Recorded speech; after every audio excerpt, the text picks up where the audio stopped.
किसान भाइयों, आज अचानक से मैं रद्द किए जा चुके 3 कृषि कानूनों के बारे में बात क्यों कर रहा हूं? आपके मन में ये सवाल तो जरूर उठ रहा होगा, तो वीडियो को पूरा देखिए, आपको आपके हर सवाल का जवाब मिल जाएगा।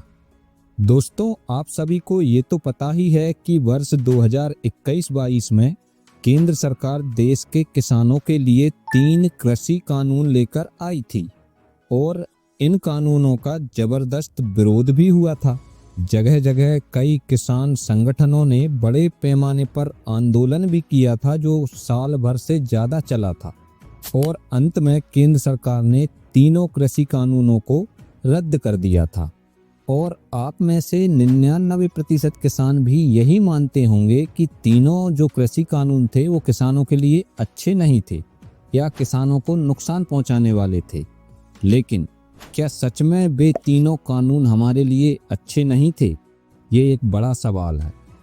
अब यहाँ से शुरू होता है इस वीडियो का असली क्लाइमैक्स। तो थोड़ा सा पीछे जाइए और याद कीजिए, आपको याद होगा कि जब ये मुद्दा बहुत बड़ा हो गया था और आंदोलन अपने चरम पर पहुंच गया था, तो ये मामला सुप्रीम कोर्ट तक पहुंचा था।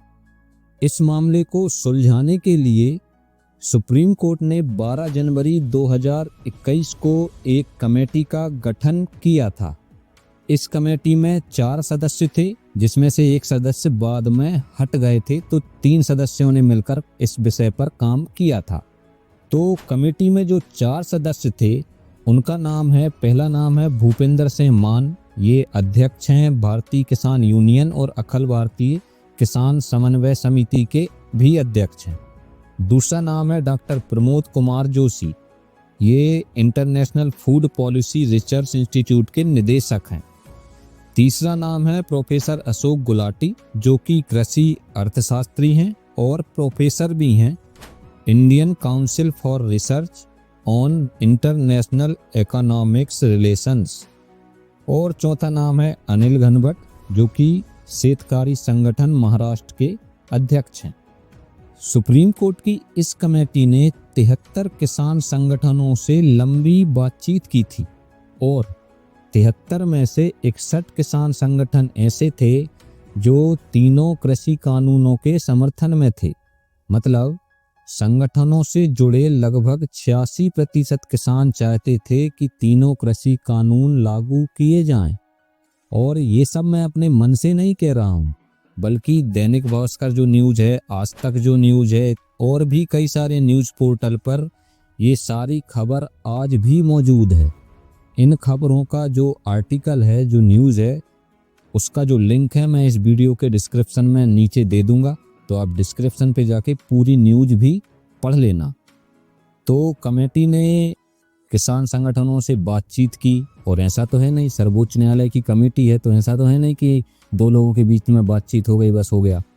बाकायदा लिखित में किसानों के बयान हैं, वीडियो फुटेज हैं, सीसीटीवी कैमरा की फुटेज हैं, पूरा सिस्टम से ये बातचीत हुई थी। क्योंकि सर्वोच्च न्यायालय में जो रिपोर्ट जाएगी वो ऐसे ही तो चली नहीं जाएगी, उसके कुछ तो सबूत होंगे। इसका मतलब है कि रिपोर्ट बिल्कुल पुख्ता थी, किसानों से बात हुई थी और जो रिपोर्ट बनी थी वो बिल्कुल परफेक्ट बनी थी।